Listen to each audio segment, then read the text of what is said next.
Hey everyone, today we're going to be doing a video talking to you about this gorgeous rifle here. This is one of the new American-made AK74s from Riley Defense. I've been testing this one out just over 1,000 rounds now, and I feel like I can go ahead and bring my opinions to you guys so far. That being said, I do want to kind of lay out any possible biases right out the gate and kind of talk about my relationship with Riley Defense.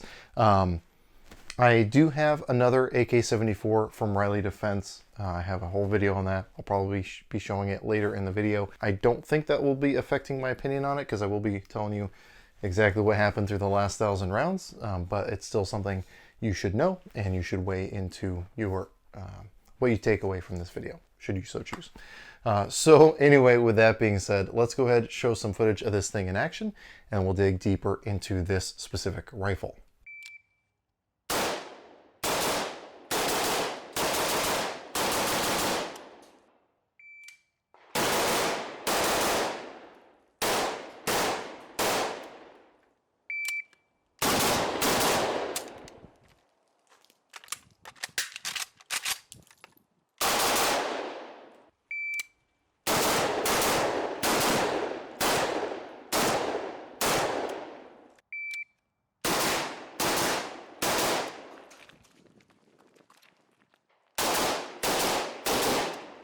So as I said at the opening of this video, this is a totally American-made AK-74, and Riley Defense is kind of in rarefied air as far as companies that are offering something like that.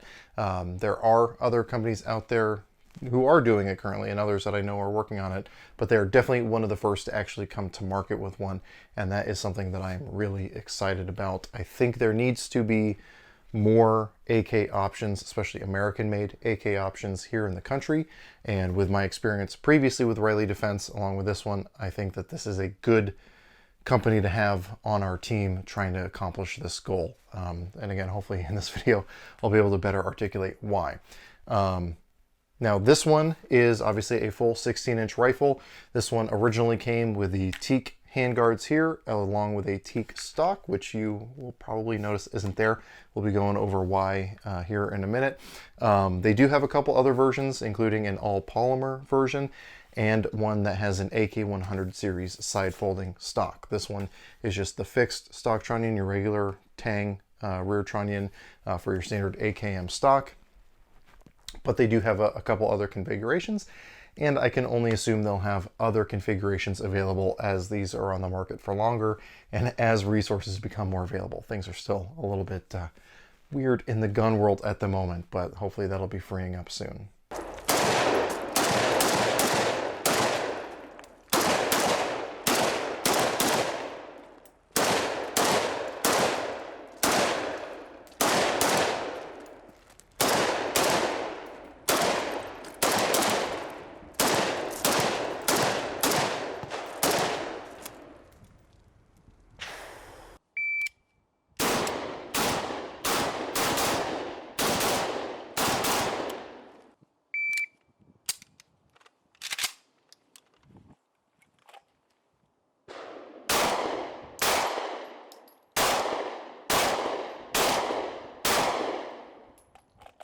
So let's go ahead and go over how this thing is set up, what it comes with out of the box, which is, again, going to be more or less what you see here. This is based on a Bulgarian pattern of AK-74, which, again, I have experience with an actual Bulgarian kit build that they've done for me. But starting out here up at the front, we have the AK-74, AK-74 style muzzle brake. These things are very, very effective at reducing recoil, muzzle climb, all that kind of stuff. They've been around for a while. They've been on a lot of different guns. I know my Arsenal 7.62x39 guns have had them on there, and they definitely do their job. 5.45 is already a very soft recoiling round, but pairing that up with one of these, it is just very flat shooting. Moving back from there, we have our standard AK front sight post. Nothing really special going on here. Your standard drum for left to right windage adjustment and your regular screw for up and down elevation adjustment. We do have a bayonet lug here underneath that front sight block, along with the ability to mount a cleaning rod. Mine specifically did come with a cleaning rod. I'm assuming that that is a standard thing that comes with Riley Defense AKs. I don't know that for sure, but mine definitely did come with one. Moving back, we do have a 90-degree gas block here, again kind of going with that Bulgarian pattern that seems to be following suit there. And for what it's worth, the gas block itself is vented. You do not have a vented gas tube, or excuse me, like the, not really gas tube, but the upper handguard portion underneath there. So again, the barrel itself, moving down here, is a chrome lined 4150 barrel. Obviously, chrome lining is going to be a nice thing for those of you who like to shoot the 7.6 surplus ammo out there, which is, you know, pretty notorious for being corrosive. That chrome lined barrel is going to help extend the life of that and reduce the damage to any barrel should you neglect your cleaning cycle, as some AK guys may be familiar with. Moving back to the handguard portion here, we do have the handguard retainer with a sling loop. So if you wanted to attach your commie slings, that is going to be an option. Obviously, this is compatible with any AKM pattern of furniture, so you can swap this out to whatever your favorite furniture is. You know, Midwest Industries, Magpul, SLR, anything like that, you're going to be able to swap it out here. Or if you just want to go keep it classic with the wood, you can do that. Or if you have your favorite wood set to put on this, which you may want to do, that is another option as well. Moving back to the rear sight, we have a pretty standard AK rear sight, nothing too crazy going on. Adjusted out to 1,000 meters in case you're a expert marksman with your AK74s. It operates the same as your standard com block AKs, nothing too crazy going on there. It is P marked for your kind of combat zero. Again, nothing too crazy going on. A lot of this is going to be your just standard fare AKM 74s.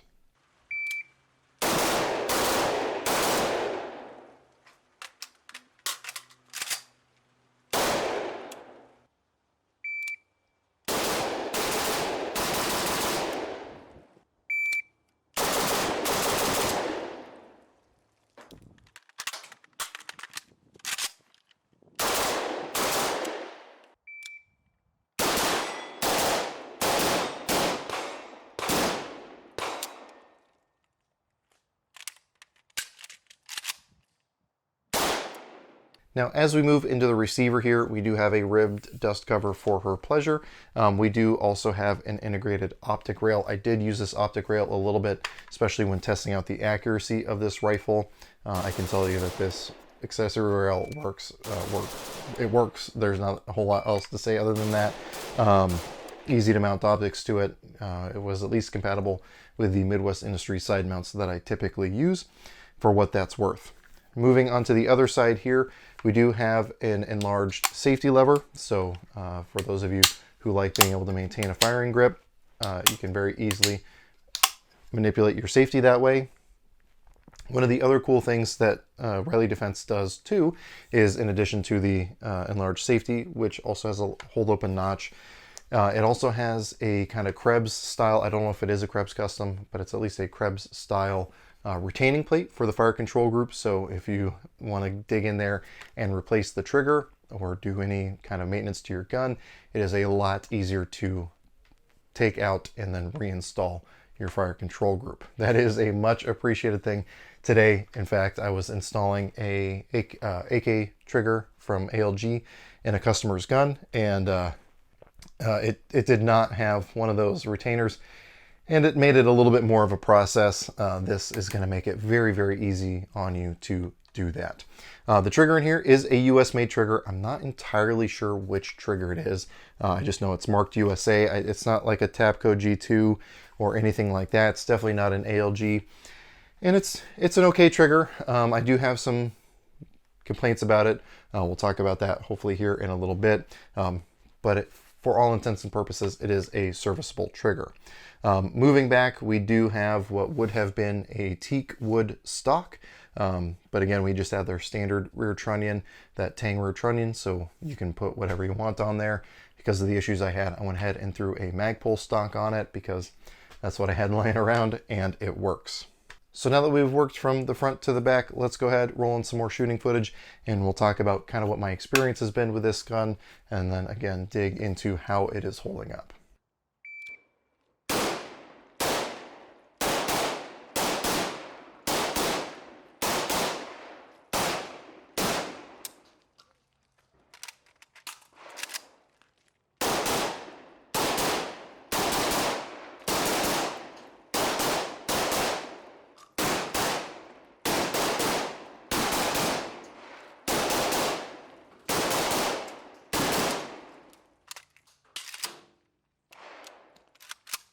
So if I remember correctly, I said at the beginning of the video, I am just sitting right around 1,000 rounds with this thing, just north of 1,000 rounds.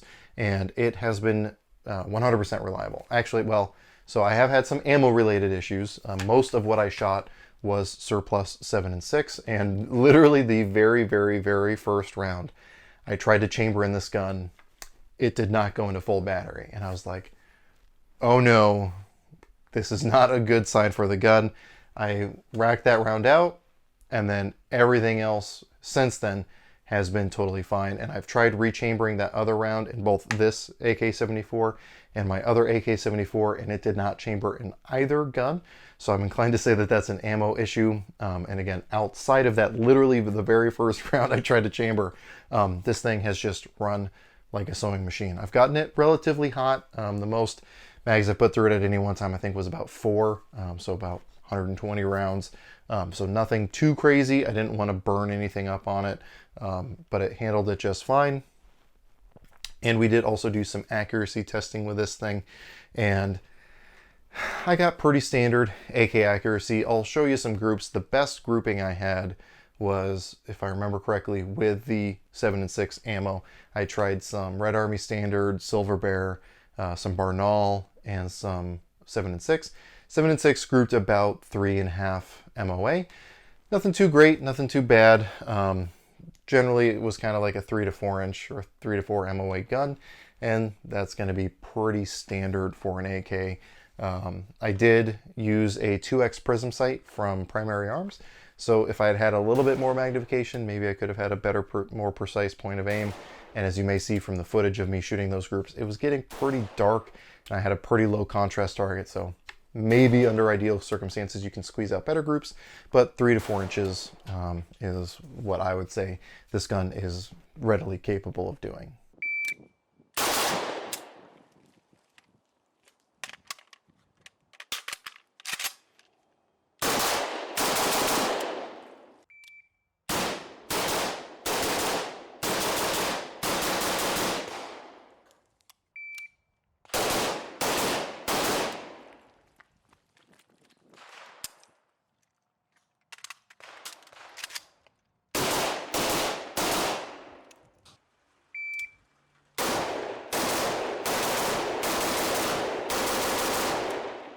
Now, while mechanically this thing has run flawlessly, I did have an issue with the teak stock that comes out of the box with this thing. Around 300 to 400 rounds, or probably 400 to 500 rounds, and I was noticing a weird sensation when I was shooting this gun. It felt like I was kind of getting jabbed in the cheek, and I took the gun out of my shoulder, and it wasn't painful. It was just kind of a nuisance, and I took the gun out of my shoulder, and I noticed that a crack was starting to form kind of around where the tang of the trunnion goes. Now, I did bring this up to Riley Defense. I talked to the guys over there. They were obviously very receptive to what I had to say. They were going to be sending me out a replacement one. And basically they said the way that it was cut was basically too much butted against it, so it was taking recoil in a way that it wasn't designed to, so that caused the stock to start cracking. Doesn't sound like that's a common issue based on a lot of the other tests I've seen of other Riley Defense AK-47s. Doesn't seem to be a common issue. It was something that I experienced here, hence why I'm talking about it to you guys. I wanted to complete the testing, so I just, again, threw a stock that I had on there already. And when the replacement stock comes, I will definitely put that back on here, because I think the teak furniture does look really good, but maybe there's a reason you don't see a whole lot of teak furniture on guns. Maybe it's just not super well suited for that, but I don't know that for certain. The only other thing about the furniture that was kind of weird is, from, again, talking to them, there was basically a retaining plate on the back end of the lower handguard. Again, from talking to them, I guess the furniture that they got was a little bit undersized front to back, so they put a little spacer in there just so it was a nice tight fit, and there's definitely no play, which is a good thing. But there is a retaining plate in there. This one was a little sharp out of the box. I did have to knock down some of the edges with a file, and yeah, that's more of a comfort thing as opposed to a function thing, but for what that's worth. Again, outside of that, fit and finish internally has been awesome. I've inspected all the rivets. All the rivets look really clean. hopefully in a little bit, if not already, I'll be rolling some pictures in front of you guys of how the internals are holding up. But the rivets, you'll see the rivets in those pictures. The rivets look really good. Again, fit and finish on everything looks really good. And you know, it's worth me throwing this out here. I was actually talking to someone I know who used to work at a really big gun store here in town, and I'd heard he'd moved to North Carolina for a little bit, and he came back recently and comes into the store, talking with him for a little bit, and turns out he actually worked at Riley Defense for a little bit, which was kind of a surprise. I'd already received this by that point in time, and I happen to have this with me at the store. He wants to take a look at it, pulls the dust cover off, pulls the bolt carrier group out, and he's like, pretty sure I installed the trigger on your gun. And so it turns out I actually know one of the people who potentially built part of this exact rifle. And so if I have any complaints with fit and finish, maybe I'll have to talk to him. And actually, speaking of the trigger, that reminds me of something I alluded to earlier. I do experience a little bit of trigger slap with this. It's not something I noticed all the time, only with hotter types of ammo. Didn't notice it with 7 and 6, didn't notice it with Silver Bear, didn't notice it with the Red Army Standard. But when I shot the Barnaul, which seemed to be a little bit spicier, I did notice some trigger slap. If it were me, I'd be putting an ALG trigger in this anyway, which is obviously going to resolve that issue. But that is one thing I wanted to mention. I did experience a little bit of trigger slap with this gun.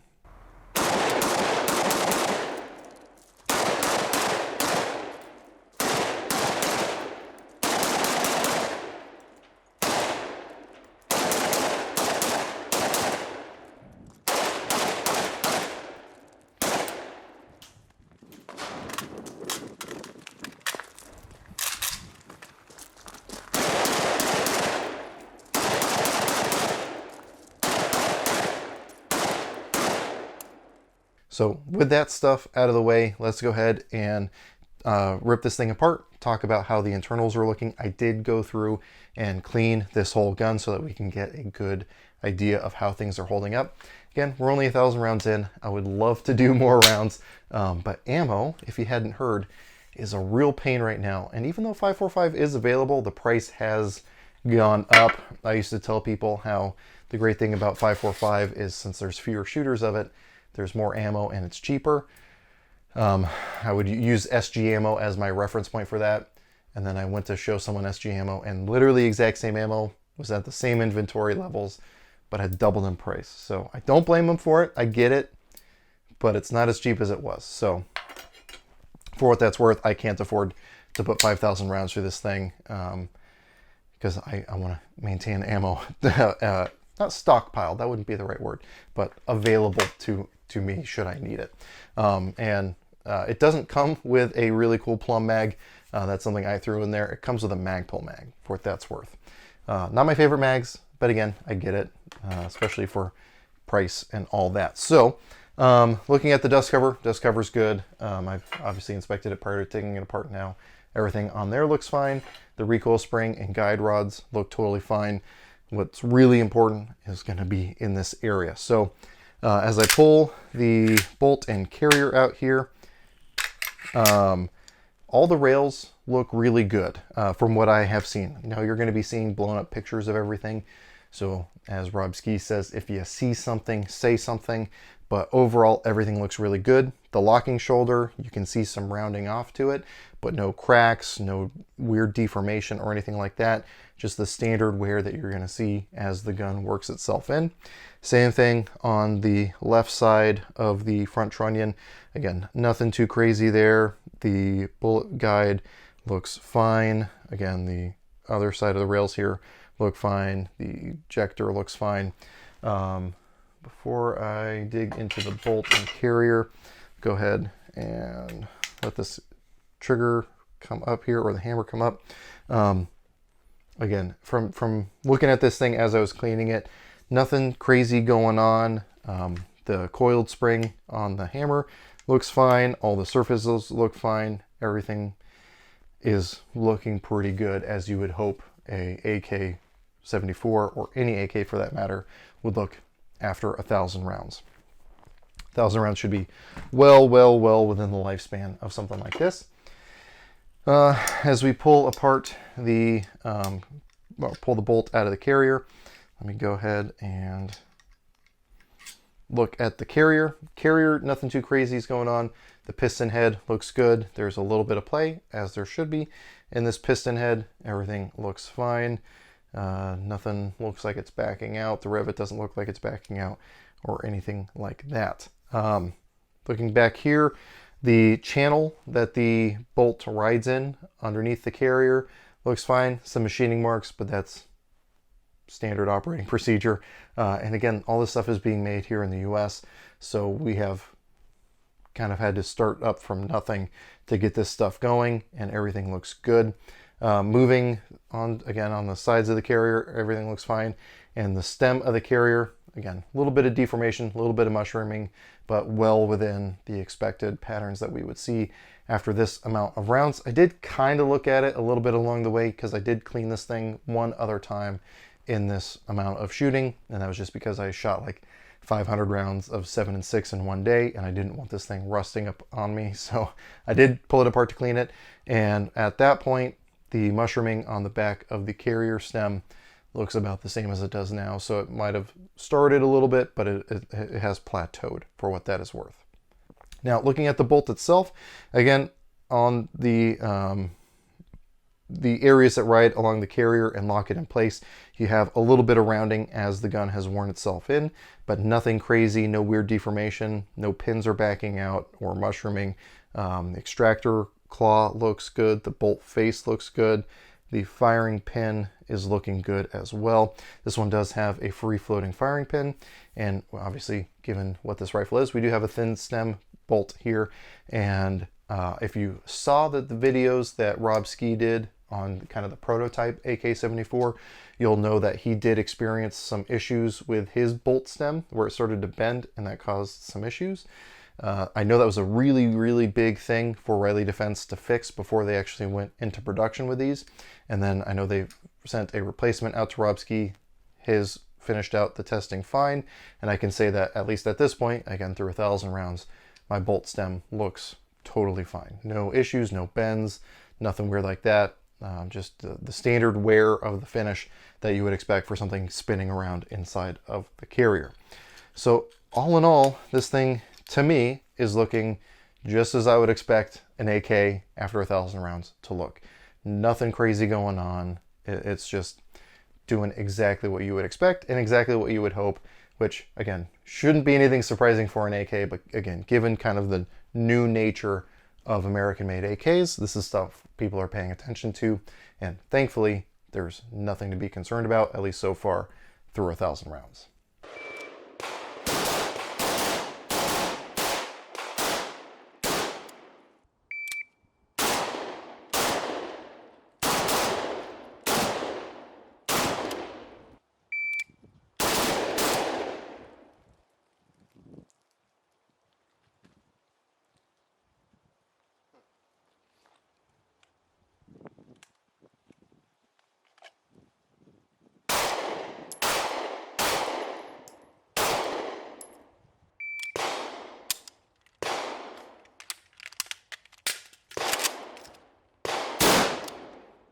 All right, so now that we have the gun back together, I want to talk a little bit more about the idea of this thing being made here in America. So it will probably come as no surprise to anyone who is paying attention that it is really important for United States infrastructure to be able to have the capacity to manufacture AKs.